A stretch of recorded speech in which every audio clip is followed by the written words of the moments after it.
Muy buenas noches a todos los que nos van a empezar a escuchar en esta ocasión aquí en Biografía del Misterio. Vamos a dar paso a lo que serían nuestras historias, mitos y leyendas del día de hoy. Nada más corroboramos cómo está el audio en esta ocasión en el en vivo y posteriormente vamos a dar paso a lo que serían las historias que vamos a contar el día de hoy. Estuvimos platicando un poquito en la mañana, no sé si... bueno, de las personas que estuvieron con nosotros en la mañana, aquí estuvimos platicando algunas cosas y la verdad es que nos la pasamos bastante bien, bastante bien con la gente aquí. Entonces, ahorita pues lo que vamos a hacer es seguir contando nuestras historias, mitos y leyendas, pero ahora sí nada más va a ser de ese estilo. Y pues espero que les agrade y que nos acompañen un buen rato aquí en esta noche de historias, mitos y leyendas en Biografía del Misterio para todos y todas las personas que nos quieran escuchar en esta ocasión.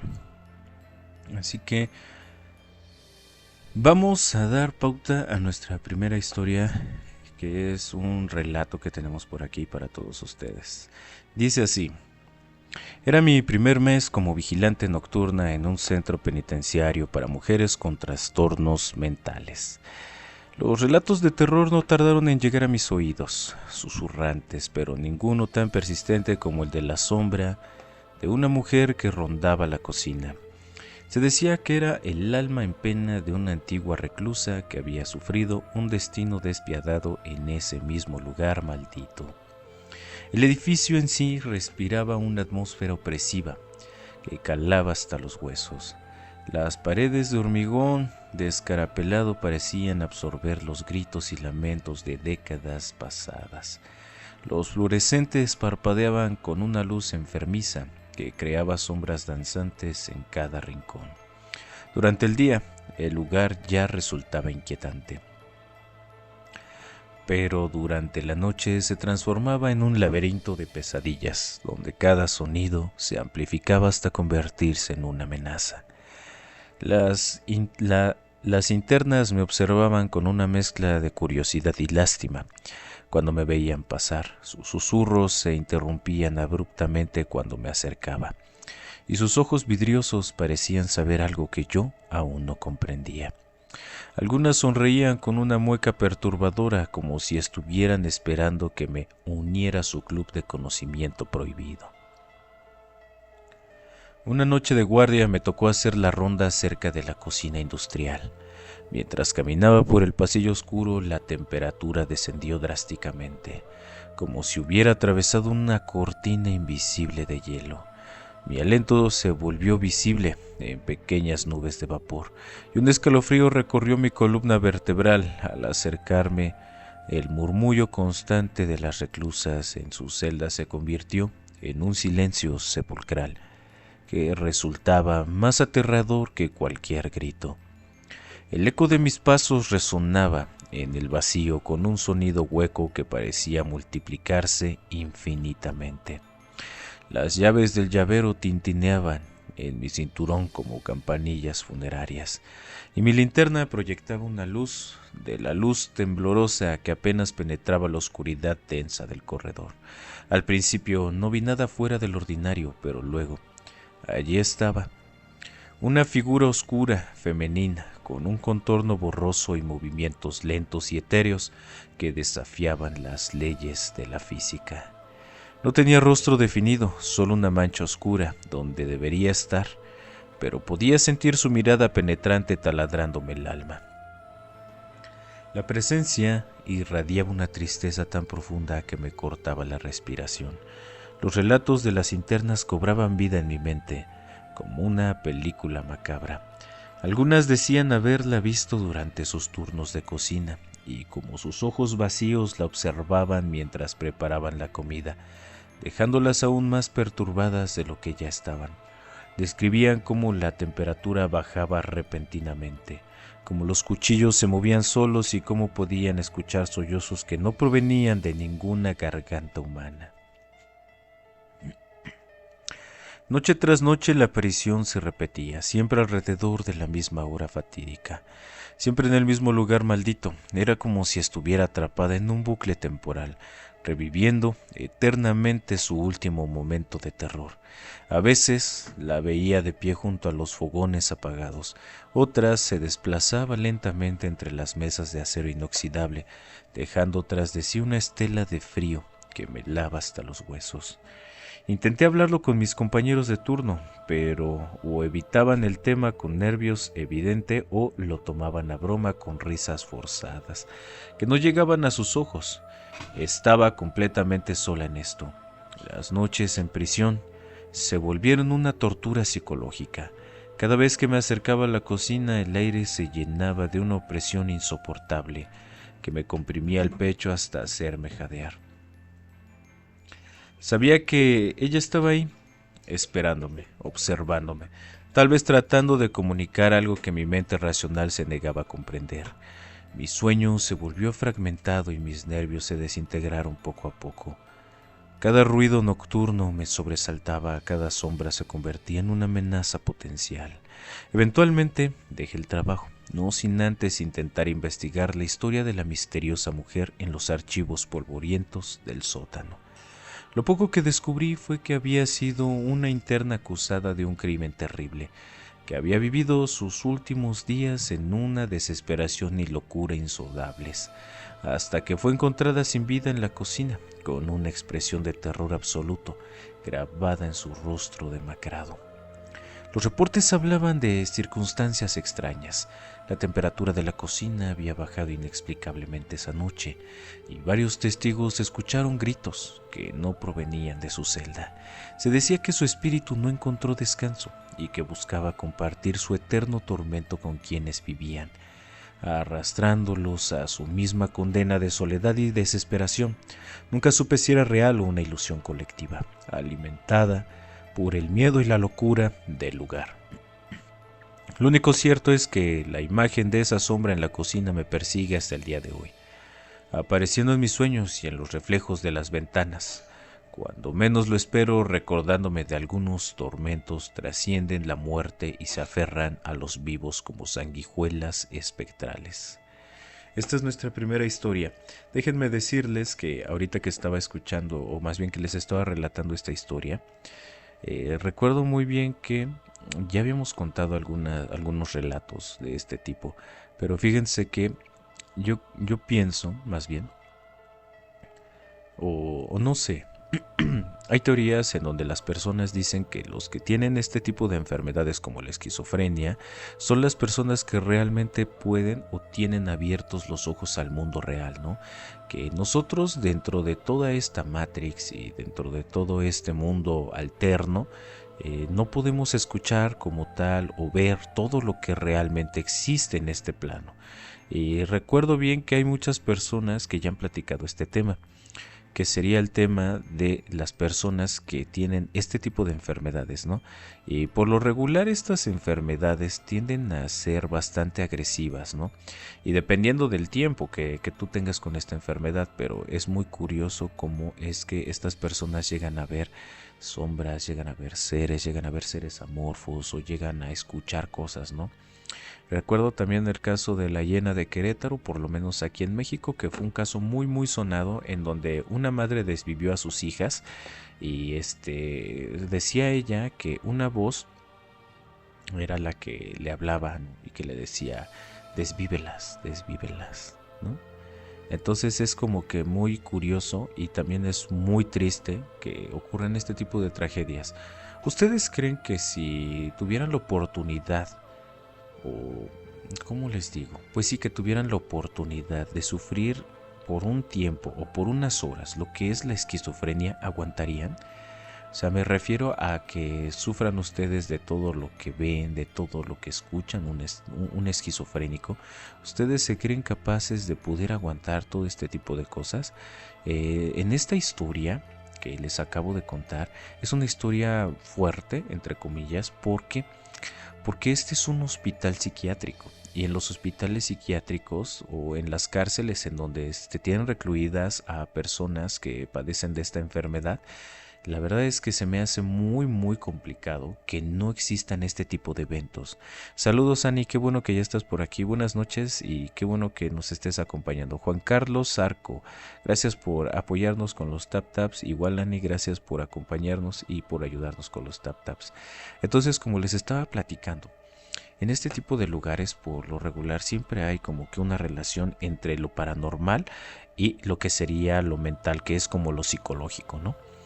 Está la parte de que las personas sufren de un déficit que sería mental, en donde no saben cuál es la realidad física por la cual nosotros estamos viviendo, la que nosotros estamos pasando.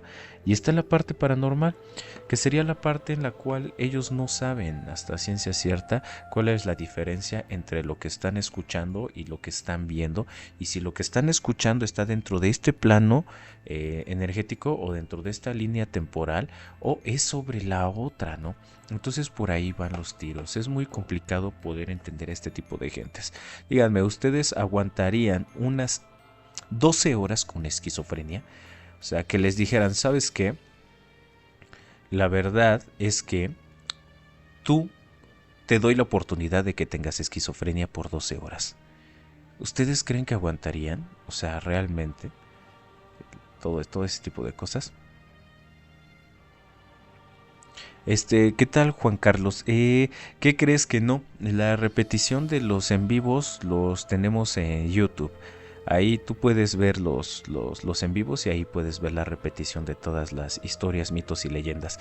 De la misma forma nos encuentran como Biografía del Misterio en YouTube y en todas las plataformas. Ahí pueden ustedes escuchar los podcasts resubidos.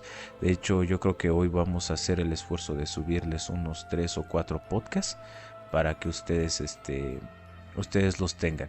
Por lo regular los lives duran alrededor de entre 1 hora a 2 horas, no duran más, pero espero que te gusten los anteriores. Ahí tenemos ya varios subidos y también tenemos otros temas que hemos tratado en videos, vaya. Hemos tratado temas. Espero que te gusten. Si es que quisieras a lo mejor escuchar algún podcast o algún live pasado, los puedes encontrar ahí en YouTube como Biografía del Misterio. Entonces tenemos como transmisiones, ¿no? Transmisiones en vivo del día tal. Transmisión en vivo de tal tema, ¿no? Entonces de esa forma es como les platicaba. Regresando un poquito al tema, con la pregunta que les estaba yo comentando, ¿no? O sea, si te dieran la oportunidad a ti de poder entrar dentro de este mundo de la esquizofrenia y salir, que pudieras estar nada más 12 horas con esta enfermedad, viendo y escuchando todo lo que estas personas pueden percibir con sus sentidos, porque ya no solo los perciben con los sentidos de la vista o del oído, sino que también el tacto, ¿no? ¿Ustedes creen que aguantarían 12 horas con ese tipo de padecimientos? Ahora, bueno, piénsenlo, si quieren contestar, ahí está la cajita de los comentarios, ahí nos pueden dar sus opiniones. Después de esto vamos a contar otro relato. Dice así: hacía mucho tiempo, en una casa pequeña y cansada por los años, vivía una mujer vieja. Sus manos surcadas de arrugas profundas sostenían el peso de 3 niños pequeños, sus nietos. Los padres de aquellos pequeños se habían partido antes de tiempo, arrebatados por un accidente, dejándolos a merced del mundo. La abuela, con sus huesos doloridos y su corazón resistente, se convirtió en su único refugio. Un día la muerte vino por ella. La encontraron sentada en el patio, bajo la luz tenue del atardecer, con los niños dormidos sobre sus piernas. Sus respiraciones, suaves y tranquilas, se mezclaban con el susurro del viento. La muerte observó aquella escena y por primera vez en siglos sintió algo que no esperaba: tristeza. No podía llevársela, no así. Regresó ante el Señor con las manos vacías. ¿Dónde está el alma que debías traer?, preguntó él, con su voz serena pero firme. No pude, respondió la muerte. Si la llevo, los niños quedarán solos. Ese no es asunto tuyo, cumple con tu labor. La muerte bajó la cabeza y volvió a la tierra. Encontró a la abuela inclinada sobre una mesa, sirviendo con manos temblorosas un plato de comida para sus nietos. Cada movimiento le costaba, cada respiro era un esfuerzo. Aún así, no se quejaba. La muerte se quedó en silencio contemplando, y una vez más no tuvo valor para arrancarla de aquel mundo. El Señor la esperaba, otra vez regresa sin ella. No puedo, repitió la muerte, los niños. Si no lo haces tú, iré yo mismo. La muerte asintió resignada, prometió que esta vez cumpliría. Pero al llegar, la abuela estaba acurrucada junto a los pequeños cantando una canción, una que tal vez sus propios padres le habían enseñado. La muerte se sentó en un rincón observando, sintiendo el peso de su tarea. Fue entonces cuando la abuela, con una voz sorprendentemente fuerte a pesar de su fragilidad, dijo: «Gracias por prestarme más tiempo para cuidar de mis nietos». La muerte se sobresaltó. «¿Puedes verme?», preguntó, su voz un susurro incrédulo. «Te he visto las 3 veces», respondió la anciana con una serenidad que solo la sabiduría y el amor pueden otorgar. «Entonces, sabes que ya no puedo darte más tiempo», dijo la muerte resignada. «Lo sé», asintió la abuela. «Solo te pido un último favor. Si me llevas, llévame con mis nietos. Ellos no tienen a nadie más en este mundo». La muerte vaciló. Esa no era su misión. El Señor solo había reclamado un alma. «No puedo», dijo finalmente. «Solo a ti te busca el Señor». «Entonces haz una excepción», imploró la muerte, con lágrimas silenciosas corriendo por sus mejillas arrugadas. «No los dejes solos». La muerte se quedó en silencio, contemplando el rostro sereno de la anciana y los pequeños durmiendo plácidamente. Por primera vez en eones, su corazón sintió algo parecido a la compasión. Tomó a la abuela y a los 3 niños y con un suspiro que sonó como el viento entre las tumbas, se los llevó consigo. Al llegar ante el Señor, la muerte se postró con humildad.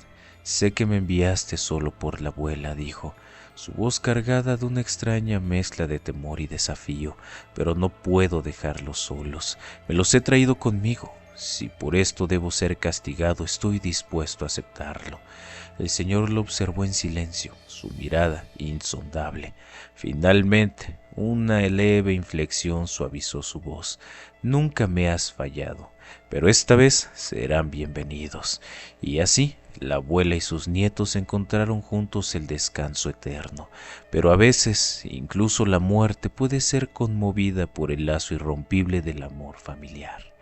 Una historia muy buena. Buenas noches, César. Qué bueno que ya nos estás acompañando. Qué bueno que ya nos estás acompañando aquí en esta noche de historias, mitos y leyendas.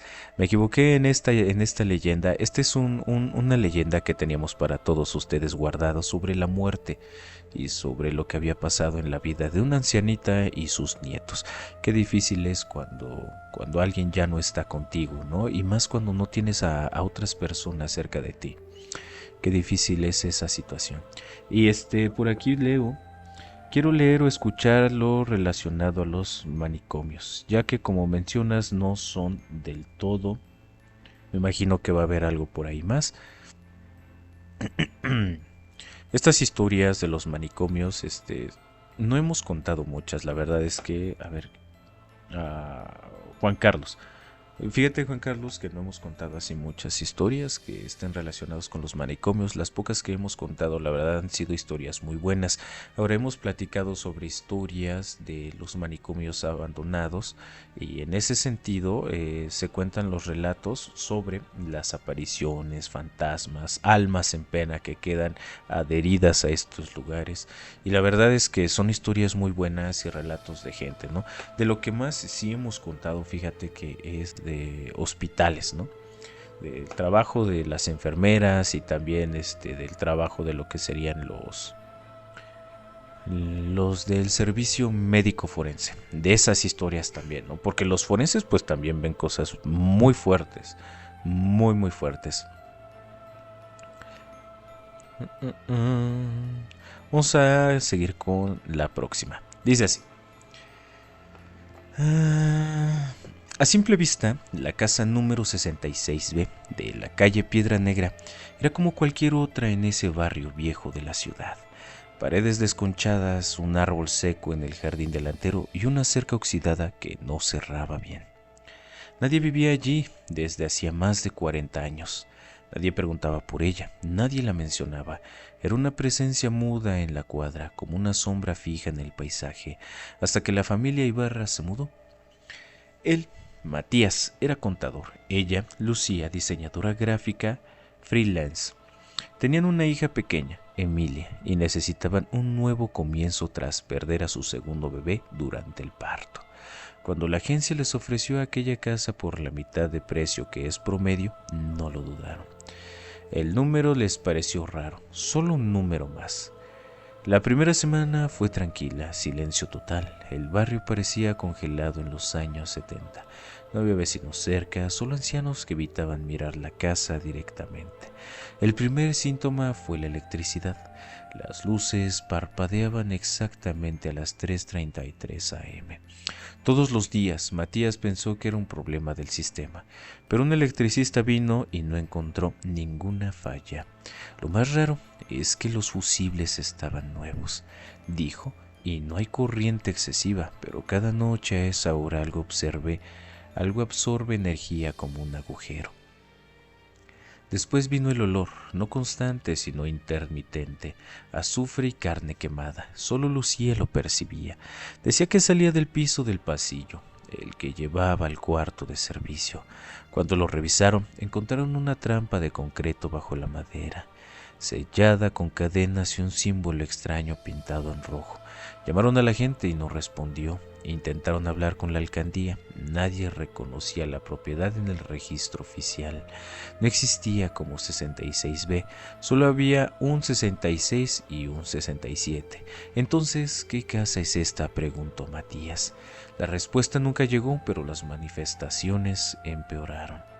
Emilia comenzó a dibujar figuras en las paredes, no con crayones, con ceniza que sacaba del rincón del sótano. Dibujaba hombres con bocas abiertas desde la frente hasta el pecho, mujeres sin ojos y criaturas con pies al revés. Una noche despertó gritando: «Papá, el del hueco quiere que le diga su nombre». Intentaron llevarla con una psicóloga. En la primera sesión la doctora salió pálida. Dijo que Emilia hablaba en un dialecto que reconocía vagamente de textos arameos antiguos. Lucía cayó enferma pocos días después. Fiebre constante, sudores nocturnos, dientes que se aflojaban sin razón. Le hicieron exámenes, pero su sangre aparecía como no procesable. En el sistema de laboratorio y en sus pesadillas veía el mismo hombre que Emilia había dibujado, un ser cubierto de números invertidos que le hablaba desde un trono de huesos. El símbolo bajo la casa parecía tatuado en la espalda de Matías al despertar una mañana, como si alguien lo hubiera quemado con precisión quirúrgica mientras dormía.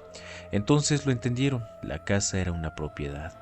Era un recipiente, una grieta en la ciudad donde algo había sido sellado hace siglos, y 66B no era el número original, el número se había perdido, pero si quitabas la letra, era la casa número 667, el siguiente número después del 666. La continuación, un portal, una prolongación del mal, un útero de lo que quedó incompleto en el infierno. Matías quiso irse. Tomaron sus cosas, corrieron, pero al llegar al portón, el barrio había desaparecido. Todo era cenizas y oscuridad, las calles eran túneles, las ventanas de las casas cercanas estaban selladas con piel. Ya no estaban en su mundo. En el último video que grabó su celular, se lo ve corriendo, sosteniendo a Emilia. Lucía va detrás, sangrando por los ojos, y al fondo se escucha una voz gutural que no está en la grabación original, según los técnicos de la policía. Tu número fue llamado, no puedes negarte.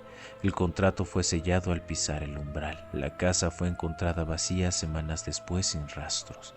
Solo un espejo en el suelo. En él aún puedes ver reflejado una habitación que ya no existe y un hombre sentado en la oscuridad mirando directamente al espejo esperando. Cuando una familia se mudó al número 66B, no sabía que ese número no existía oficialmente. No era una casa, era una grieta, la continuación de algo que nunca debió abrirse ahora. No están solos. Ahorita que estoy contando esta... Dice por aquí.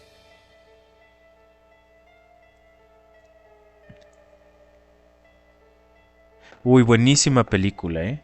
La película que acaba de comentar Annie es muy buenísima, perdón. Es de Leonardo DiCaprio.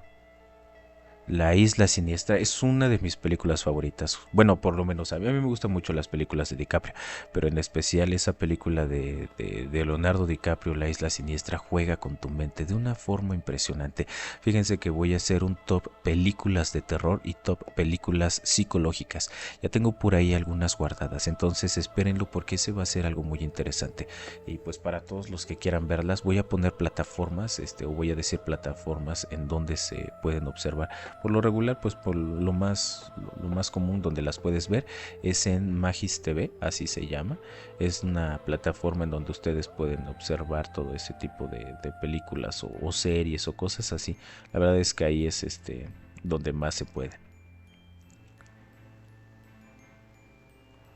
A ver, por aquí también estaba leyendo otro comentario. Dice: buenas noches desde Argentina, Rosario CBA. Buenas noches hasta Argentina. Un abrazo y un saludo muy caluroso hasta allá, mi querida Rosario, que nos estás acompañando. Vamos a desmenuzar algunas cosas interesantes de esta historia. Me gustaría platicar algo, ¿no? Es muy cierto que nosotros hay teorías que también mencionan sobre el número 666, que en realidad ese no es el número de la bestia, que está invertido, y el número de la bestia podría darse el caso de que fuera el 999. Ahora hay algo muy interesante que está aquí, ¿no? El 333, a las 3:33 am todos los días Matías pensó que era un problema del sistema eléctrico cuando se apagaban las luces, ¿no? Ahí también se dice que cuando los fantasmas o seres están más sueltos dentro de nuestro mundo es porque se sueltan a esa hora. Se dice mucho por ahí que es también parte de lo que sería el folclore o la creencia de que es el insulto a la Santa Trinidad, y también porque sería la dualidad de la hora en la que Jesucristo murió, que se supondría que Jesucristo murió alrededor de las 3 de la tarde. Entonces, en ese sentido, la dualidad de esa hora serían las 3 de la mañana. Por eso es que se dice que esa hora es la hora muerta, la hora en donde todos los demonios y donde todos los seres malintencionados entran a nuestro mundo, y es ahí el momento en el cual ellos están más cerca de poder estar en contacto con cada uno de nosotros. Ahora, otra de las cosas interesantes sobre este tema es la parte de la enfermedad, ¿no? Y la parte del olor. Por lo regular se dice que cuando tú tienes un olor cerca a ti, o que es un olor cercano a tu casa o algo así, que es de azufre o carne quemada, es porque hay seres de bajo astral o seres demoníacos los cuales están entrando en tu, ¿cómo se llama? Entrando en tu umbral físico, ¿no? O sea, están entrando en esta parte de lo que sería el contacto contigo, ¿no? Ese contacto que pueden tener estos seres. Permítanme, estoy viendo unas notificaciones que tengo por aquí, que me gustaría saber qué está pasando aquí. Y agradecerle a todos los que nos están apoyando con los likes y los tap-taps aquí en la pantalla, en serio, para que sigamos contando más historias, para que sigamos platicando esto, ¿no? O sea, entonces podemos entender que dentro de la demonología estos seres se representan con este tipo de olores, con lo que serían los olores del azufre y la carne quemada o la carne podrida, ¿no? De hecho, por ahí tengo unos videos que hablan sobre eso, ¿no? Hemos platicado un poquito sobre demonología, y esto es porque en demonología hay seres que son muy fuertes, como lo sería Belcebú, como lo sería Asmodeo, y apenas acabamos de subir un video que habla sobre el demonio que quiso matar a Lucifer, ¿no? Entonces este tipo de seres son los que desprenden estos olores, ¿no? Este tipo de olores a azufre, a carne podrida, a carne quemada. Es un indicador práctico, es un indicador sobre este tipo de seres. Ahora, esto de hablar arameo por lo regular es una connotación de seres de este estilo. Seres que ya son muy antiguos, y aparte de ser muy antiguos son seres demoníacos, ¿no? No necesariamente que tenga que ser arameo, pero son lenguas extrañas y son lenguas antiguas. En su mayoría todas aquellas lenguas antiguas que tengan que ver con esa parte de la región del mundo es así, ¿no? Vamos a contar una historia que me recuerda a una cárcel, la cárcel del Topo Chico. Bueno, me recuerda por el nombre nada más. Desde que tengo memoria, dice así, perdón.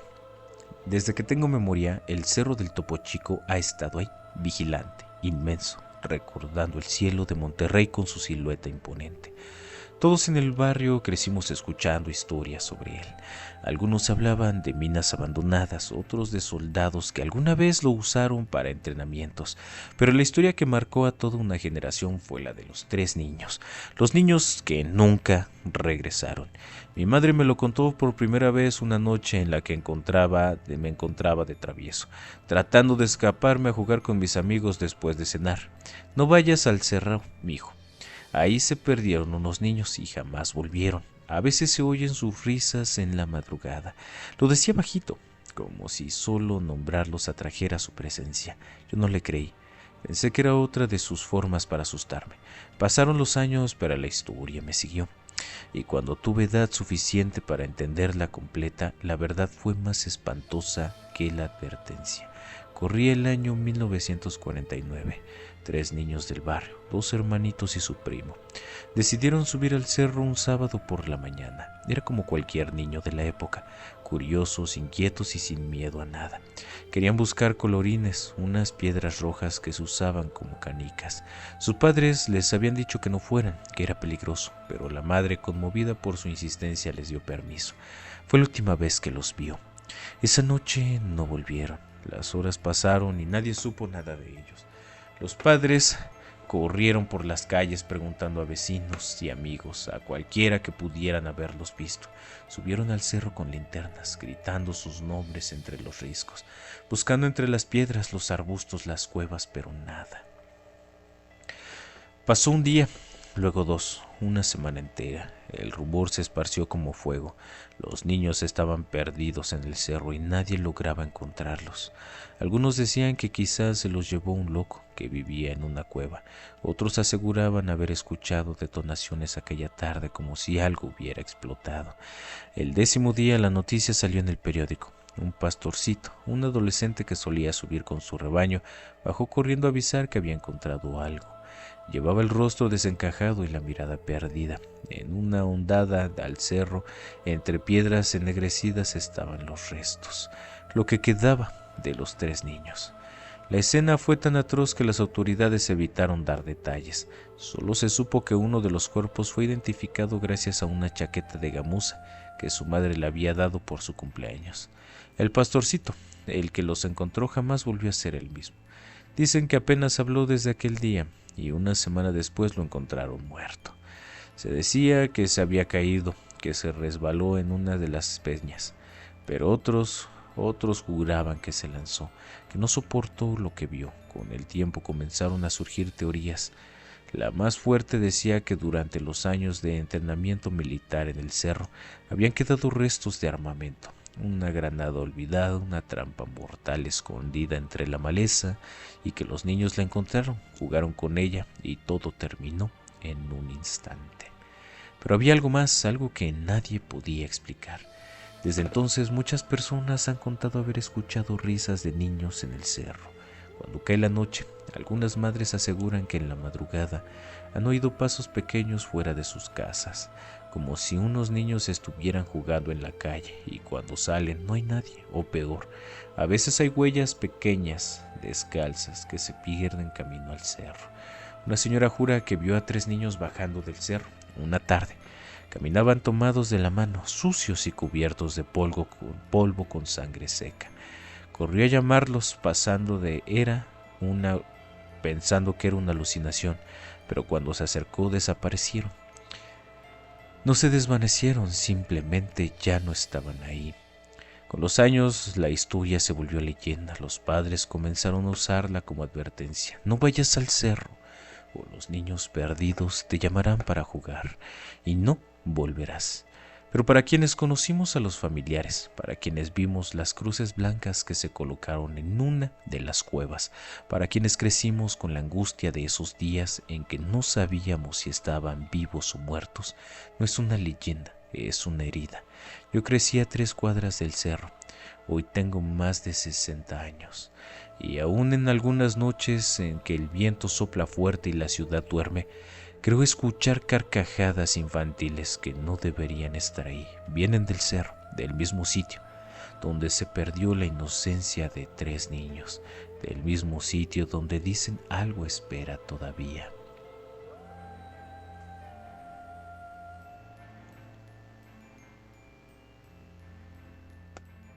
Esta es una historia muy interesante. A mí me gustó esta historia no solo por lo que sucedió, sino por la relación que tiene el nombre, ¿no? El nombre con una de las cárceles más imponentes y más desalmadas que tuvimos en México, el Topo Chico, en donde también hubieron y existieron eventos paranormales, no solo por las atrocidades que pasaron ahí, sino por las creencias de la gran mayoría de los internos que profesaban la creencia de la Santa Muerte.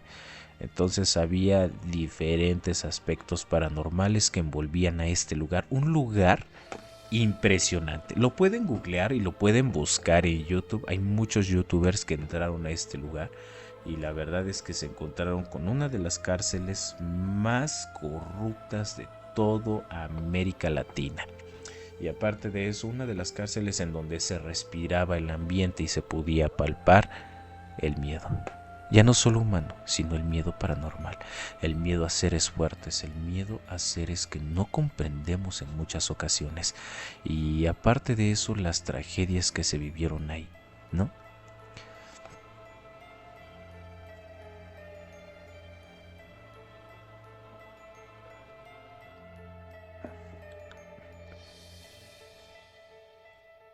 Permítanme unos segunditos.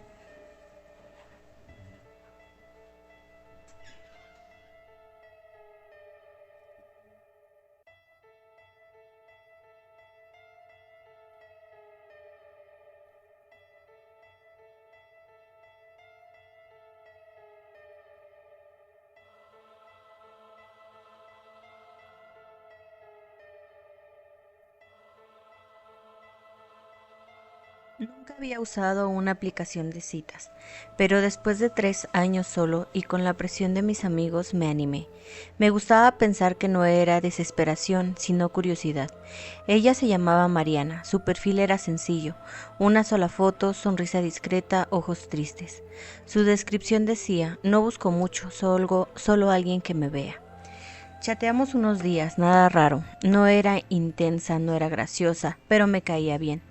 Hablaba mucho de la soledad como si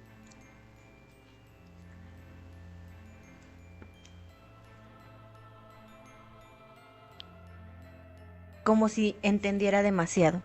Acepté verla un sábado en un café que ella eligió.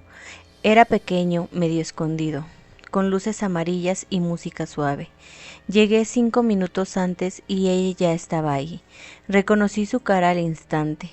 No era la de la foto, pero algo más delgada, pálida, como si no durmiera muy bien. ¿Rodrigo?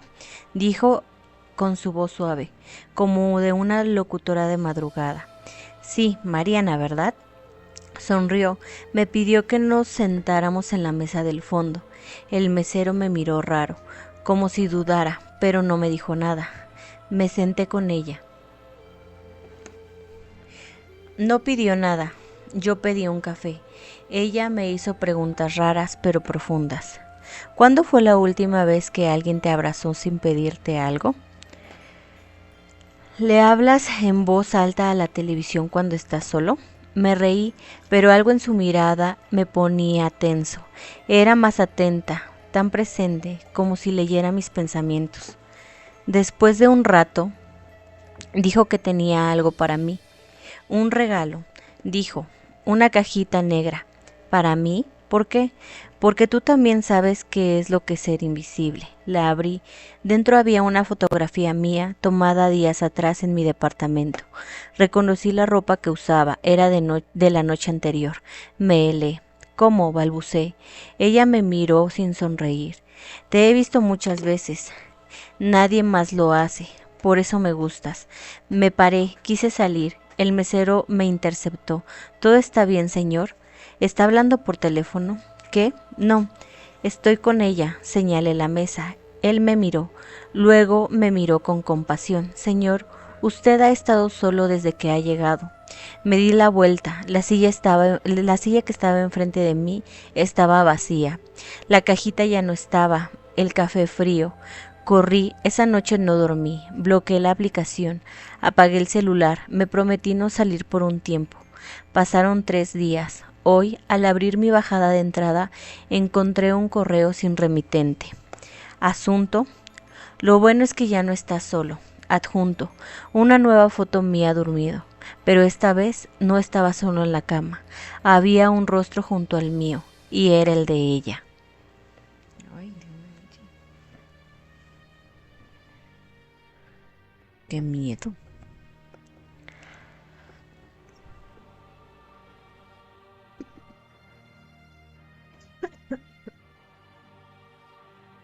El silencio bajo la piel.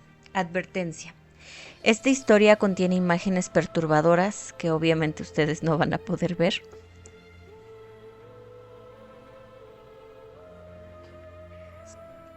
Pero bueno. La última grabación. Laura tenía un canal pequeño de YouTube donde investigaba mitos urbanos. Buscaba lo desconocido, lo bizarro, lo macabro. Nada la había asustado realmente, hasta que le hablaron del Hospital del Silencio. No está en ningún mapa. Si lo encuentras, significa que te está esperando. Lo dijo un viejo suscriptor en un mensaje privado. Ahí no grababan ruidos. Ahí solo escuchas tus pensamientos y los de ellos. Laura pensó que era una broma, pero le intrigó tanto que siguió el rastro. Un punto marcado en una foto aérea, escondido en un bosque, una construcción baja sin ventanas, como tragada por el mismo tiempo. Y encontró la entrada. Si oyes algo, no estás sola. Laura descendió con su cámara encendida. El hospital estaba bajo tierra, casi como un refugio. Nada de electricidad, nada de ventanas, solo pasillos largos y oscuros, con paredes tapizadas de moho y carne seca. Sí, carne. Las paredes tenían trozos de piel pegada, cortes limpios, simétricos, como si alguien lo hubiera organizado. Había nombres tallados en ellos, nombres humanos. Uno de ellos era el suyo. El sonido del cuerpo por dentro. Al revisar su cámara descubrió que el audio no grababa nada, ni el zumbido, ni los pasos, ni su voz, solo el silencio. Pero cuando se detuvo a escuchar, oyó algo dentro de ella. Era como un gorgoreo de sangre, como si pudiera escuchar el flujo dentro de sus venas, su estómago retorciéndose, su lengua palpitando, su tráquea cerrándose, y luego algo más, un susurro sin boca. No viniste a grabarnos, viniste a liberarnos. No abras la sala 6. El pasillo terminaba en varias puertas numeradas, todas rotas excepto una, la sala 6. Ella no tocó, pero se abrió sola. Dentro colgaban cuerpos sin piel, cada uno con la boca cosida y los ojos abiertos como platos. Uno la miraba, parpadeó. Laura quiso correr, pero al girar, el pasillo ya no estaba. El hospital se cerró como un vientre. La rodeaban paredes palpitantes, húmedas, como si estuviera dentro de un ser vivo. Los hijos del silencio aparecieron. No caminaban, no respiraban, no hacían ruido. Eran altos, delgados, sin rostro ni órganos, pero con piel ajena cosida sobre ellos, como mantos. Cada uno llevaba una boca humana adherida a su pecho, que se abría para emitir voces robadas. Eres la última que habla, tu voz será nuestra lengua. La sujetaron, la piel comenzó a despegarse sin cuchillos, como si obedeciera la orden. Gritó, pero nadie la escuchó. El último video, el canal de Laura siguió activo. Su última transmisión dura 13 minutos. La cámara no capta su rostro, solo sombras en movimiento, piel colgando y el sonido más aterrador que puede existir, el del propio lector respirando. No hay música, no hay efectos, solo el eco seco de los huesos cediendo y el sonido de la lengua arrastrándose por el suelo. Miles de personas han comentado. Después de ver el video, sentí que alguien se metió en mí.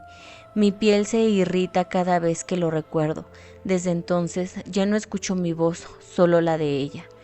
Una nota anónima fue encontrada dentro de un oído humano del Hospital Real que decía: si llegaste hasta aquí, ya no puedes salir. Ellos ya están debajo de tu piel. Ay, no.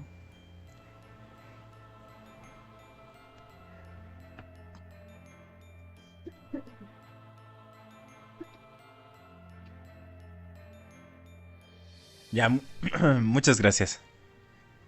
Y agradecerle que nos pudo contar unas historias. La idea era que hoy contáramos historias los dos, pero nada más voy a contarlas yo. Pero eso no quita que sean historias buenas. Vamos a seguir aquí con estas historias, mitos y leyendas. La verdad es que ay, todavía tenemos algunas, todavía tenemos varias para contarles. Espero que les estén gustando las historias y espero que las estén disfrutando bastante. Vamos con la siguiente. Dice así. Este es un relato. Cuando mi hermana tenía 7 años, comenzó a tener miedo de dormir sola. Al principio pensamos que era normal, una fase más de la infancia. Decía que no quería quedarse en su cuarto porque por las noches veía una señora sentada al borde de su cama. Según ella, esa mujer no hablaba, no se movía, pero la miraba fijamente. Siempre tenía el rostro cubierto con un velo oscuro, como si escondiera algo que no debía verse. Mis padres lo tomaron como una pesadilla repetitiva. No había explicación lógica, así que la tranquilizaban con palabras dulces y una luz de noche encendida. Pero con cada madrugada el miedo de mi hermana se volvía más intenso. Despertaba llorando, temblando, negándose a volver a entrar en su habitación. A veces decía que la mujer no solo la observaba, sino que parecía acercarse más con cada noche. Cansados de la situación, mis padres decidieron cambiarla de habitación. Ella empezó a dormir en el cuarto de invitados, una habitación más pequeña, al otro lado del pasillo. Desde esa noche su comportamiento cambió por completo. Volvió a dormir tranquila, ya no lloraba y sus pesadillas desaparecieron por completo. Pensamos que el problema estaba resuelto, que era simplemente una etapa que ya había pasado. Unos meses después alquilamos el cuarto que había sido de mi hermana a una joven estudiante universitaria que buscaba una habitación económica cerca de la universidad. No dijo mucho cuando la conocimos. Parecía tranquila, reservada. Se instaló un sábado en la tarde, con apenas una maleta y algunos libros. La primera noche fue silenciosa, pero la segunda, algo extraño ocurrió. La chica se levantó muy temprano, pálida y sin expresión. Nos dijo que había tenido una sensación muy rara, como si alguien la estuviera mirando fijamente desde el rincón de la habitación. No había visto a nadie, pero sentía una presencia muy marcada. Trató de ignorarlo, pensó que era su gestión por el cambio de ambiente. Sin embargo, la siguiente noche no aguantó más. Nos tocó en la puerta a las 3 de la mañana, con el rostro desencajado. No gritaba ni lloraba, pero tenía una mirada perdida que nos dejó intranquilos. Solo dijo que no podía quedarse más, que había algo allí, que no sabía qué era, pero que no quería volver a cerrar los ojos en esa habitación. No dio más explicaciones, recogió sus cosas y se fue antes del amanecer. Desde eso, el cuarto permaneció cerrado. Mis padres decidieron no alquilarlo de nuevo. Aunque no hablaban mucho del tema, noté que empezaron a evitar entrar. Yo, por mi parte, sentía una incomodidad inexplicable cada vez que pasaba por el frente. Una sensación fría, como si algo se moviera apenas fuera de mi campo de visión. Una tarde, mientras ordenábamos el closet del pasillo, encontré una caja vieja que nadie parecía recordar. Estaba cubierta de polvo, olvidada entre mantas y juguetes viejos. Al abrirla descubrimos varias fotografías en blanco y negro, cartas con caligrafía antigua y un pequeño cuaderno de tapas de cuero desgastado. El cuaderno tenía el nombre de una mujer, Eugenia. No reconocíamos ese nombre. Las cartas hablaban de una joven que vivía en esa misma casa décadas atrás. Decía que había perdido a su hija en circunstancias extrañas. Algunas frases parecían escritas con desesperación. Una, en particular, se repetía varias veces. Ella no se ha ido, sigue aquí. Mostramos todo a mi abuela, que vivió muchos años en la casa antes de que fuera nuestra. Nos dijo que en efecto, allí vivió una mujer mayor llamada Eugenia, quien cuidaba a su niña pequeña. La niña desapareció un día sin dejar rastro. Nunca encontraron su cuerpo, ni se supo qué ocurrió realmente. La abuela recordaba que tras la desaparición Eugenia se volvió extraña. Apenas hablaba y pasaba horas sentada frente a la ventana del cuarto que ahora está vacío. Ese cuarto, después de su muerte, nadie volvió a ocuparlo durante años, hasta que mi familia compró la casa. Nosotros simplemente lo recordamos, sin saber nada de su historia. Intentamos razonar todo. Tal vez eran coincidencias, pero lo que más inquietaba es que desde que hallamos ese cuaderno, mi hermana ha vuelto a hablar de la señora del velo. Dice que a veces la ve parada al final del pasillo, quieta, sin rostro visible, como si esperara algo, como si supiera que ya sabemos que está ahí. Y lo más escalofriante fue lo que ocurrió hace apenas unos días. Mi hermana se despertó en medio de la noche con un leve susurro. No entendía qué decía, pero reconoció la sensación. Era la misma que sentía cuando estaba en su antiguo cuarto, la misma opresión en el pecho, la misma certeza de que alguien la observaba. Al encender la luz todo parecía normal hasta que miró por la ventana. Había una marca, una huella tenue, como de una mano apoyada desde dentro, una marca que no estaba ahí antes, una que nadie más pudo haber dejado. Desde entonces volvimos a cerrar el cuarto con llave. Mis padres evitaban hablar del tema, pero yo no he dejado de pensar que, tal vez, esa mujer nunca quiso hacer daño. Tal vez solo esperaba que alguien la escuche, o que alguien la vea, porque hay algo en esa habitación que no se ha ido, algo que nunca se fue.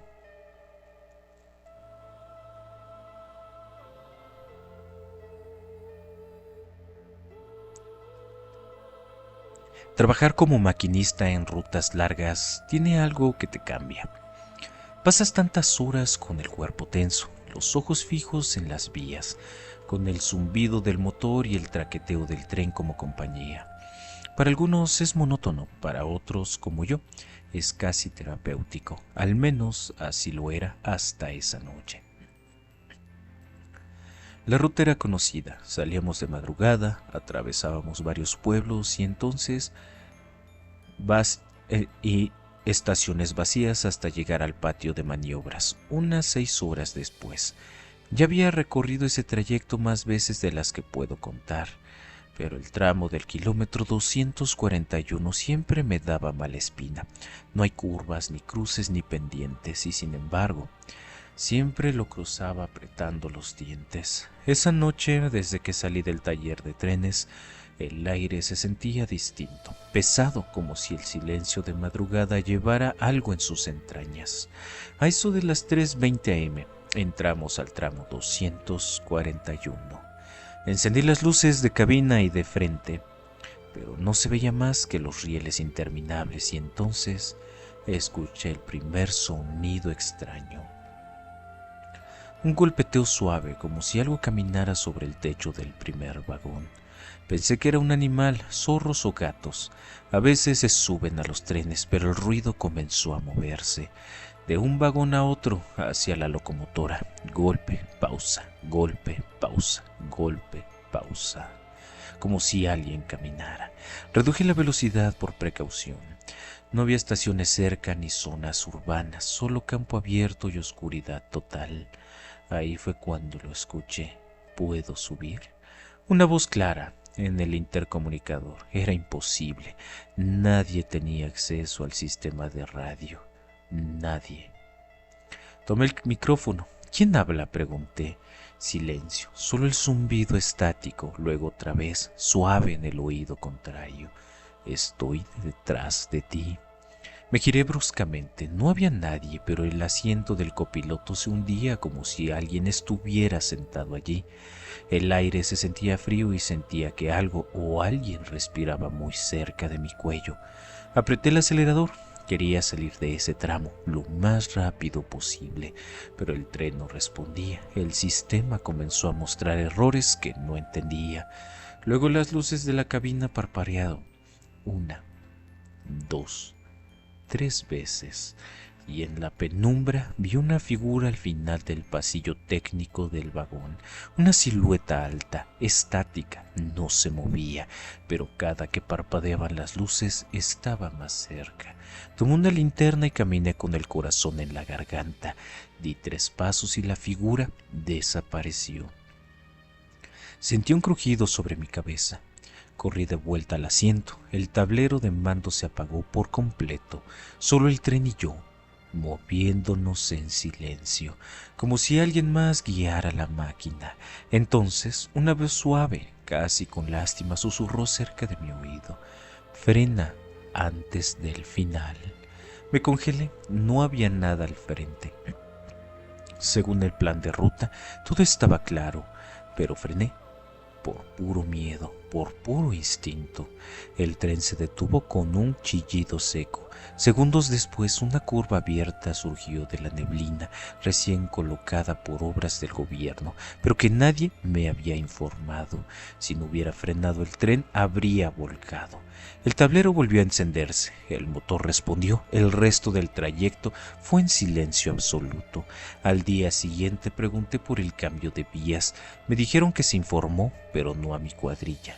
Nadie sabía cómo me enteré, nadie podía explicar el fallo del tren. Desde entonces, cada vez que paso por el tramo 241, dejo el asiento del copiloto libre y murmuro un gracias al aire. Quizá no estoy tan solo como creo. Buenas noches. Este fue otro de los relatos que tenemos para contarles a todos ustedes. Espero que les estén gustando. Oye, César, no me di cuenta que nos habías mandado un mensajito por ahí. Hasta luego, mi buen César. Que descanses y pases una muy buena noche.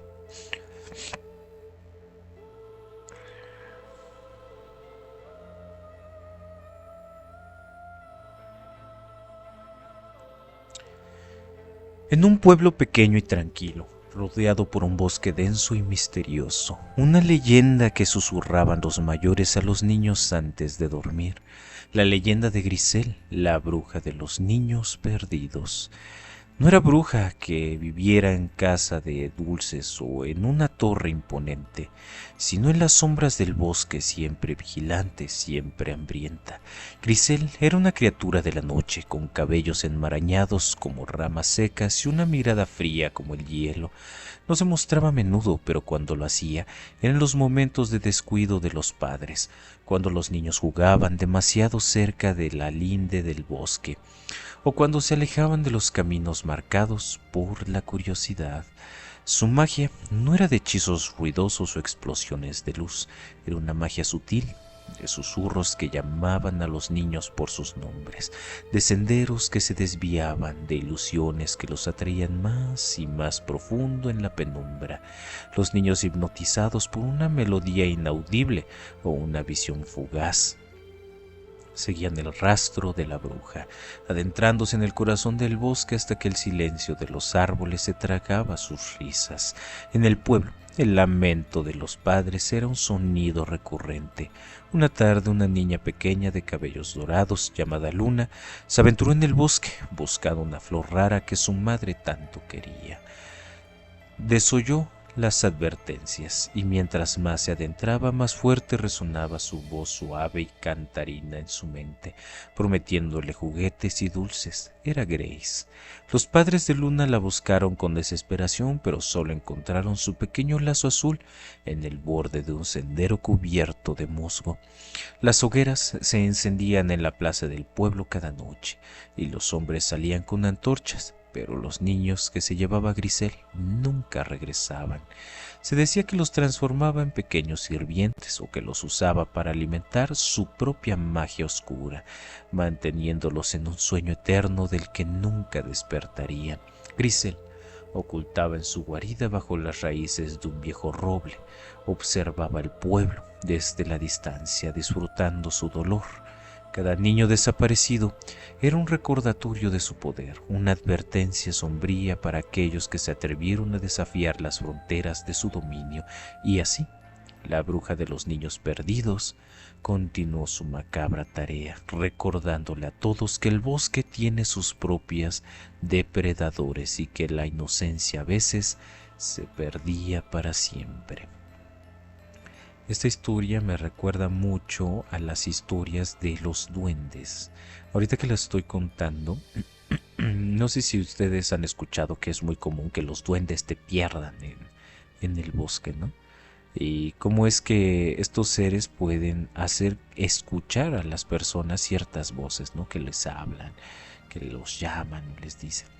Esto me recordó que hace un tiempo, para todos los que hemos descargado aplicaciones, por ejemplo, la aplicación de Randonáutica fue una de las aplicaciones más sonadas en los años, ¿qué será? Como en el 19, del 19 al 23. Y era una aplicación que te llevaba a lugares muy, muy extraños. Pero recuerdo esta aplicación porque en alguna ocasión yo llegué a utilizarla y me llevó a un lugar súper alejado de la civilización. Y aparte de eso, era un lugar que se sentía bien malvibroso.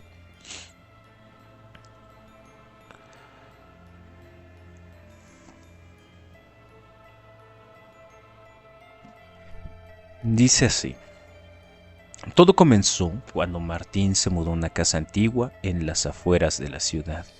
El lugar tenía más de 100 años, y aunque la estructura estaba deteriorada, el precio era tan bajo que no pudo resistirse. Durante las primeras semanas todo parecía normal, salvo un detalle. En el sótano había una puerta vieja, sellada con tablones oxidados y cadenas. El dueño anterior le había advertido que nunca debía abrirla, pero Martín, escéptico, pensó que solo era una leyenda urbana. Pero las cosas empezaron a cambiar. Cada noche, exactamente a las 3:33 de la madrugada, escuchaba golpes sordos provenientes del sótano. Primero fueron leves, casi como si algo rozara las paredes. Luego se convirtieron en fuertes golpes, acompañados por susurros que parecían pronunciar su nombre. Martín intentó ignorarlo, pensó que eran ratas, cañerías viejas o un simple juego de su mente. Pero un día no pudo más, bajó con una linterna y un martillo, decidido a abrir esa puerta de una vez por todas. Al quitar los tablones, un olor nauseabundo lo envolvió. La puerta se abrió lentamente, revelando una habitación mucho más grande de lo que imaginaba. Cubierta por símbolos antiguos y huesos esparcidos por el suelo, en el centro algo estaba de pie. Una figura humana, pero deformada, como si hubiese estado encerrada ahí durante siglos. Tenía la piel pálida, los ojos hundidos y un rostro que parecía retorcerse con cada movimiento. Cuando lo vio, sonrió, como si hubiera estado esperando a alguien que lo liberara. Martín intentó correr, pero la criatura lo siguió hasta la superficie. Desde entonces, cada noche la misma figura aparece detrás de las ventanas de la casa. Ya no solo lo acecha en el sótano, ahora camina por los pasillos, esperando que alguien más abra otra puerta en otra casa y en otro lugar. Y lo más aterrador es que, según cuentan, esa casa todavía está en venta.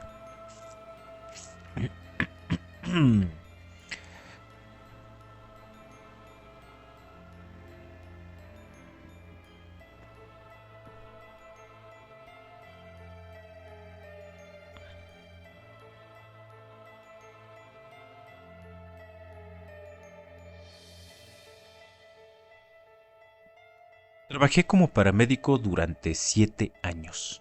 Nunca pensé que algo pudiera quebrar la lógica médica o científica hasta aquella madrugada en la Ruta 38. Mi nombre es Esteban, tenía 34 años y llevaba más de media década en el servicio de emergencias. Lo había visto todo: accidentes fatales, reanimaciones imposibles, violencia doméstica, muertes repentinas, pero nada se comparaba a lo que viví aquella noche. Eran las 3:27 am cuando sonó la radio.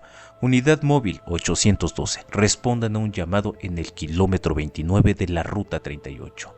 Accidente vehicular, sin datos de cuántos ocupantes. No hay patrullero en la zona todavía. Aceptamos el llamado sin dudar.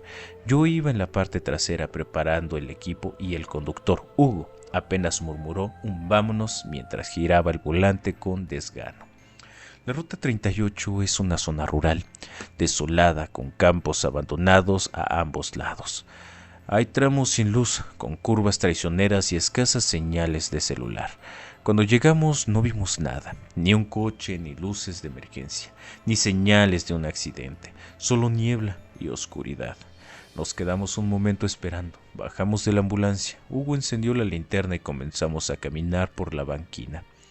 Fue entonces cuando lo vimos, un auto totalmente destrozado, fuera del camino, semioculto entre los matorrales, volcado con el techo aplastado y el parabrisas hecho trizas. Ni una gota de sangre, ni huellas. Al acercarme me pareció ver algo adentro. Alumbré el asiento del conductor y estaba vacío, el asiento del acompañante también. Todo parecía reciente, pero no había nadie, ni rastros de que hubieran salido por sus propios medios. Las puertas estaban cerradas desde dentro. Cuando regresamos a la ambulancia para avisar por radio, la unidad no encendía. La batería perfecta, las luces bien, pero el motor no reaccionaba. Intentamos llamar por teléfono, pero no había señal. Estábamos completamente aislados. Fue entonces cuando lo escuchamos, un grito lejano de una mujer proveniente del bosque. Del lado opuesto a donde estaba el auto, miré a Hugo y me hizo una seña: nos vamos. Pero mi instinto de socorro me hizo avanzar. Lo que vi en ese bosque no lo puedo olvidar nunca. A unos 20 metros de la carretera entre los árboles había una figura, una mujer de cabello largo, sucio, vestida con una bata blanca de hospital. Estaba de espaldas con los brazos caídos. Cuando la alumbré con mi linterna, giró lentamente el rostro y sonrió. Esa sonrisa no era humana. Era amplia como una mueca forzada, con los dientes todos visibles, como si su boca se extendiera más allá de lo normal. Sus ojos eran totalmente negros, sin párpados, y de pronto gritó con una voz desgarradora: «No me dejaron ir». Salí corriendo. Hugo ya estaba dentro de la ambulancia intentando encenderla. Cuando me metí, sin siquiera hablar, el motor arrancó solo, como si algo nos diera permiso de huir. Manejamos sin decir una palabra por varios kilómetros, hasta que finalmente llegó la señal del teléfono. Llamamos a base, le explicamos que no había heridos, pero que el coche estaba vacío y dañado. Lo que nos dijeron nos dejó helado. Esta dirección fue registrada como una escena hace 3 meses. Accidente fatal. Mujer de 28 años murió en el acto. Estaba sola. El caso está cerrado. Me quedé paralizado. Describí la vestimenta de la mujer. Me dijeron que coincidía con el uniforme de hospital donde trabajaba. Iba de guardia cuando murió. Esa noche no pude dormir. Sentí su mirada, aún clavada en mi nuca. Soñé con el auto destrozado y soñé con sus gritos. Días después, Hugo pidió traslado a otra ciudad. Yo seguí, pero nunca volví a aceptar una llamada en esa ruta. No volví a hablar de lo que vimos hasta hoy. A veces en emergencias se habla del Código 38, un código no oficial entre paramédicos. Se usa para describir lo que no puede explicarse con lógica ni medicina. Ahora sé que este código existe por una razón, porque hay cosas que no se pueden curar, cosas que no quieren ayuda y cosas que simplemente quieren ser vistas. Y cada vez que escucho el zumbido de la radio encendiéndose sola en la base, sé que hay alguien más allá afuera, esperando que alguien escuche su último grito.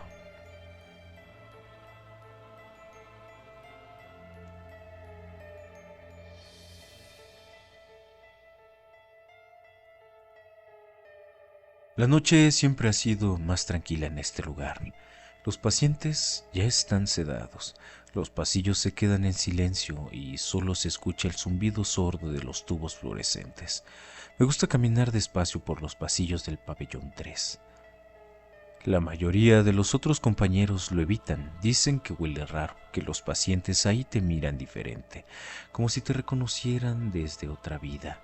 A mí no me molesta, me gusta cómo suenan mis pasos sobre el lineolo. Me gusta sentir las miradas clavadas en mi espalda, al menos me hacen sentir presente. Buenas noches, señorita Ruiz, me dijo el guardia hace un rato, mientras fichaba mi tarjeta. Sonreí, siempre sonrío. Aprendí que las sonrisas dan confianza, y mientras más confían, menos preguntan. No es difícil pasar desapercibida. Todas las enfermeras usamos el mismo uniforme, blanco con vivos celestes. Mismas placas, misma credencial colgando al cuello, y en este lugar nadie te ve dos veces si llevas bata. Me asomé al cuarto de monitoreo. Daniel no estaba. Seguro fue al baño. Otra vez. Siempre tenía problemas con el estómago, o eso decía. Cerré la puerta y seguí caminando. Pasé junto a la sala de terapia ocupacional. Las luces estaban apagadas. En uno de los sillones una mujer delgada hablaba sola, meciéndose como si cantara una canción sin voz.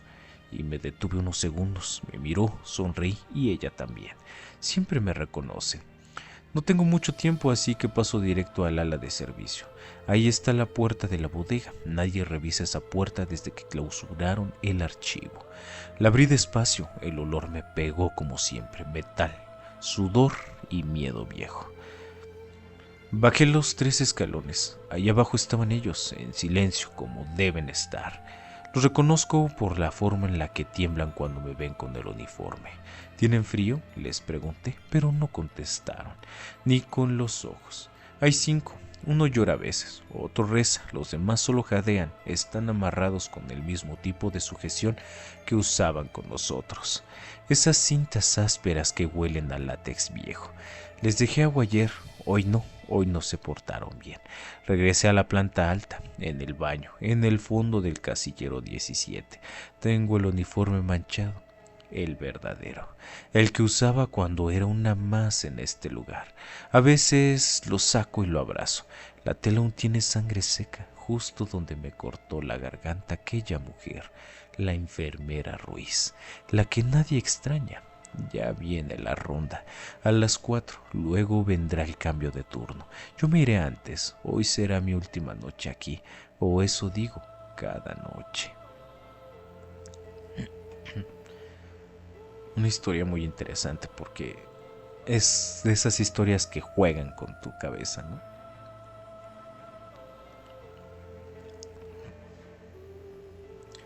Nunca creí en leyendas urbanas hasta que me tocó pasar la noche en la ala antigua del hospital donde trabajo.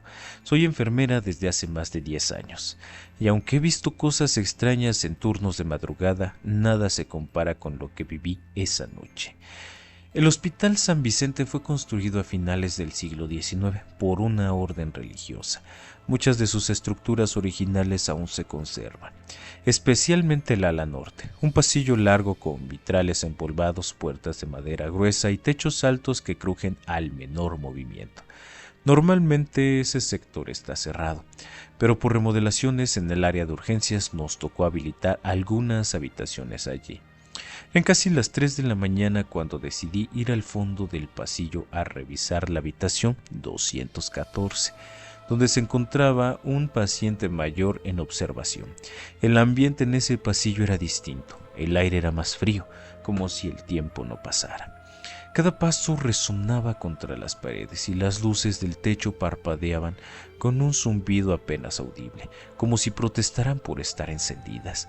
Lo más extraño fue el silencio. En el hospital siempre hay sonidos, monitores respiradores, suspiros, pasos, puertas, etc. Pero allí no se oía nada, solo el eco de mis propios zapatos, y me sentí observada, como si alguien caminara detrás de mí. A la misma velocidad, al mismo ritmo, me detuve en seco, y no escuché nada más, ni un murmullo, ni un solo sonido. Cuando llegué a la habitación, la paciente dormía, todo parecía estar en orden.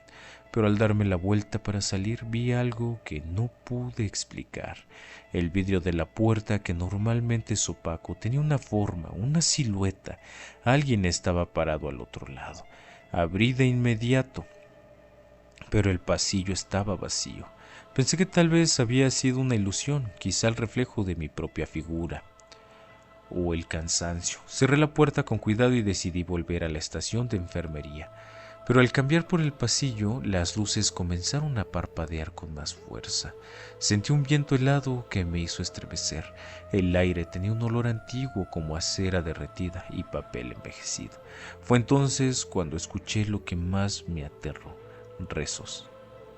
Voces que susurraban oraciones en latín. No eran claras, pero se percibían como una letanía lejana, como si un grupo de personas caminara rezando despacio, el compás de una procesión invisible. No me atreví a voltear. Sentí que si miraba atrás, vería algo que no podría olvidar jamás. Caminé lo más rápido que pude sin correr, intentando no demostrar miedo. Pero cada paso las voces se acercaban más. Había murmullos, pasos suaves como de sandalias rozando el piso. A cada lado del pasillo, las puertas empezaron a vibrar lentamente, como si algo al otro lado intentara salir o entrar. Al llegar a la mitad del pasillo, las luces se apagaron por completo. Me quedé en completa oscuridad. Solo la luz de emergencia, una tenue luz roja al fondo, me marcaba el camino, y allí, en medio de la penumbra, los vi. Sombras, muchas, caminando en fila, como en una procesión. No tenían rostros definidos, pero se movían lentamente en silencio, con las cabezas ligeramente inclinadas. Sentí un peso inmenso en el pecho. No podía respirar bien. Estaban allí cruzando el pasillo. Sin prestarme atención, parecían tristes. No daban miedo como un susto repentino, sino como algo mucho peor. Una tristeza infinita, un vacío que se metía en los huesos.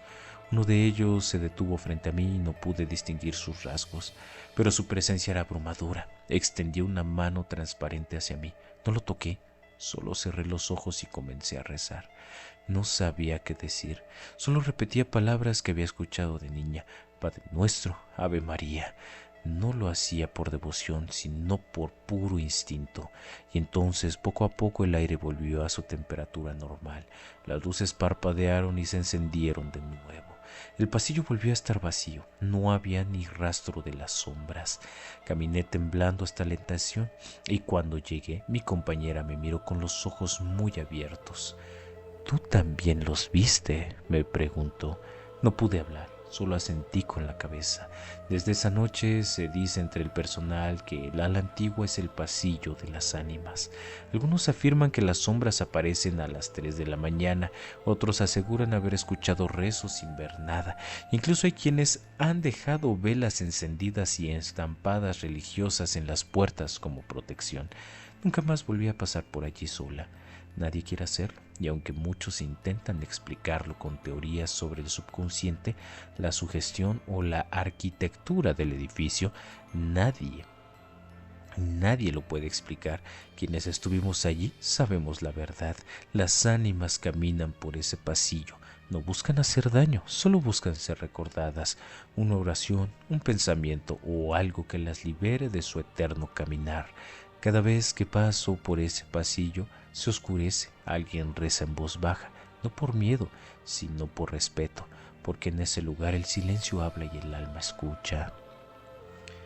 Esta es una buena historia. ¿Ustedes creen que realmente los rezos como el Padre Nuestro, el Ave María o el Credo ayuden a despejar estos lugares de las energías malas? Vaya, hablando en ese sentido. Hablando en el sentido de que por lo regular siempre se utilizan los rezos o se utiliza agua bendita para todo ese tipo de cosas. Fíjense que yo hace mucho tiempo, cuando era niño, yo pensé que el agua bendita la sacaban de un lugar en especial. O sea vaya, que el agua bendita era algo que solo se podía conseguir en lugares especiales, no sé, como lugares de oración o cosas así. Y resulta que me enteré en alguna ocasión que el agua bendita, o sea, la preparan los mismos padres de las iglesias, ¿no? y que al prepararla lo que hacen es con oración le entregan ciertas virtudes y cierta energía a este tipo de agua, ¿no? Entonces, ¿ustedes creen que sí te puede salvar un Padre Nuestro de un demonio? Ahora, también nos han vendido mucho la idea de que pues los demonios por lo regular saben muchas cosas, ¿no? Saben qué es lo que piensas, saben tus pecados más oscuros, de lujuria, de miedo, de avaricia, de gula, todos esos pecados de ira que saben los demonios.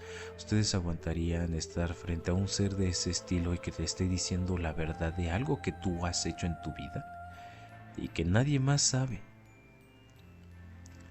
Qué fuerte, ¿no? Qué fuerte ese tipo de ocasiones en donde te enfrentas a cosas que desconoces por completo.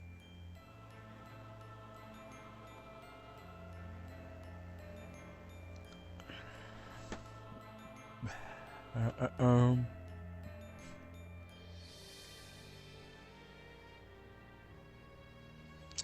Mi nombre es Natalia Franco.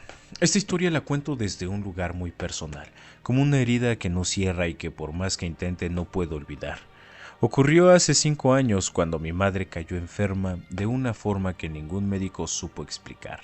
Fue como si algo la hubiese apagado de a poco. Dejó de hablar, dejó de comer y un día simplemente dejó de reaccionar. Respiraba pero ya no estaba. Mi prima Camila, muy creyente de todo lo espiritual, me puso algo desesperado. Hay una mujer en la zona rural de la cumbre, una curandera. Me hablaron de ella. Dice que puede ver lo que los demás no ven. Yo dudé por la angustia, pero aún así acepté ir.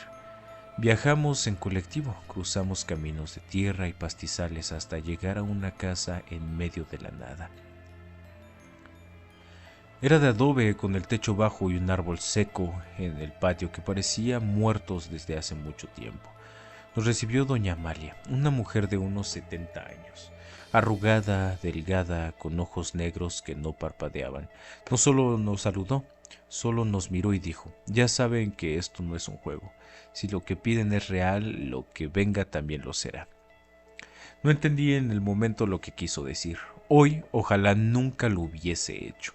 Entramos en una habitación sin ventanas. Había velas negras, símbolos tallados en las paredes, frascos con cosas que no me animé a mirar de cerca. El olor era rancio, como a tierra húmeda o sangre seca. Doña Amalia nos pidió una prenda de mi madre. Le dio una bufanda que solía usar siempre. La acercó a su rostro y murmuró: ella no está sola. Algo la retiene. Camila apretó mi mano. ¿Puede ayudarla? La mujer no respondió, se sentó frente a un círculo de sal, encendió unas ramas y comenzó a entonar un canto gutural, en un idioma que no reconocí. La temperatura de la habitación bajó, las velas comenzaron a chispear, el fuego tambaleaba como si tuviera miedo, y entonces lo escuchamos. Un susurro. Primero parecía un lamento, luego se transformó en un gruñido como si viniera de lo profundo de la tierra. Las paredes comenzaron a crujir y doña Amalia seguía cantando, pero ahora temblaba. Sudaba frío. No debía abrir esto, gritó de repente. Se puso de pie de golpe tirando todo lo del altar. Nos gritó que nos saliéramos. Salgan ya. Eso no es lo que pedí.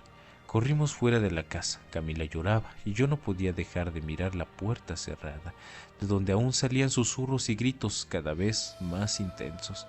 Y de pronto, silencio. Pasaron unos segundos eternos. La puerta se abrió sola. Dentro, doña Amalia estaba tirada en el piso, pero no parecía desmayada. Tenía los ojos abiertos y la boca también, como si hubiese muerto en medio de un grito. Su cuerpo estaba seco, como si algo lo hubiese succionado el alma. Y en la pared, escrito con lo que parecía sangre, una frase: ahora es mía. Volvimos a Buenos Aires esa misma noche. Llamé a mi padre al hospital al día siguiente. Mi madre había muerto justo a la hora del ritual, pero eso no fue lo peor. Desde aquella noche Camila comenzó a tener pesadillas. Soñaba con la casa, con la voz, con el altar.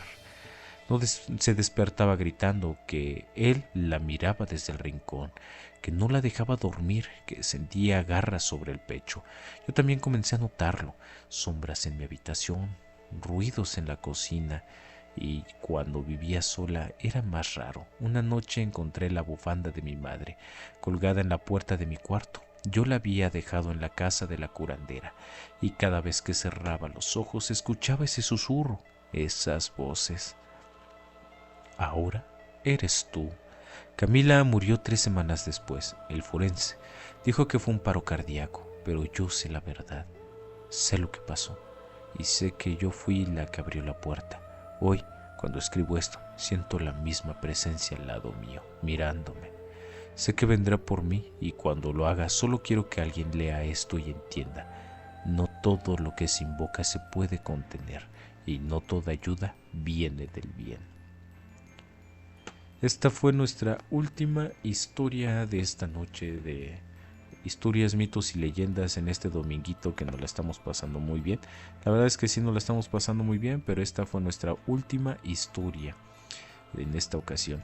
Recuerden que vamos a seguir contando más historias con el paso del tiempo, vamos a seguir trayendo más cosas, pero en esta ocasión ya terminamos, ya llevamos aquí 1:30 de historias, mitos y leyendas. Les agradezco bastante haber estado con nosotros y no se olviden de seguirnos en todas las redes sociales y también ya tenemos el tablón en donde ustedes pueden entrar. Yo les voy a estar pasando videos, voy a estar mandando mensajes, haciendo encuestas con todos ustedes.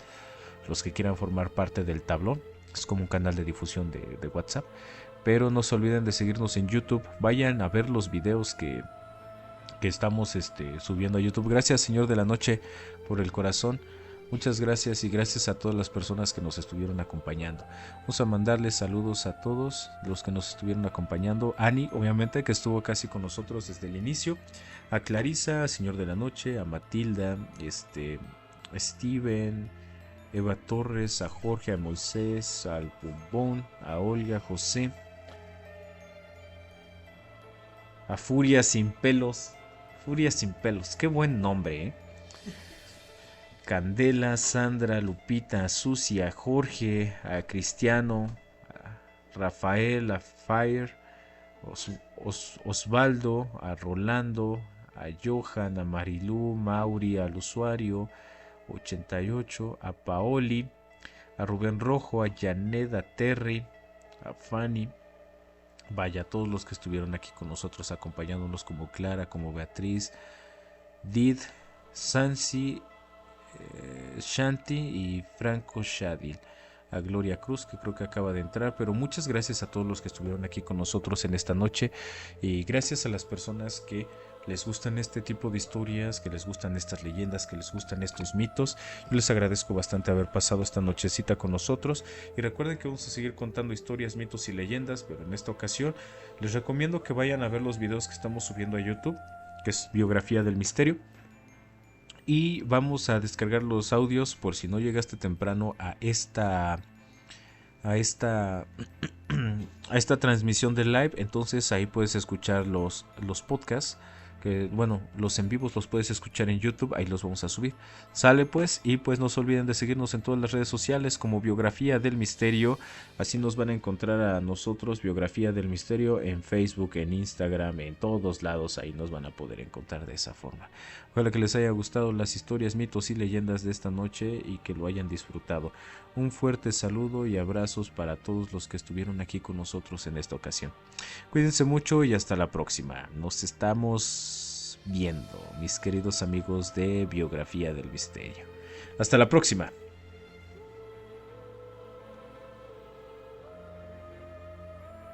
Antes de que nos vayamos, saludos a Lady Green. Ya nos vamos, Lady Green. Saludos y saludos a todos. Cuídense mucho. Abrazos, abrazos, abrazos. No balazos, abrazos.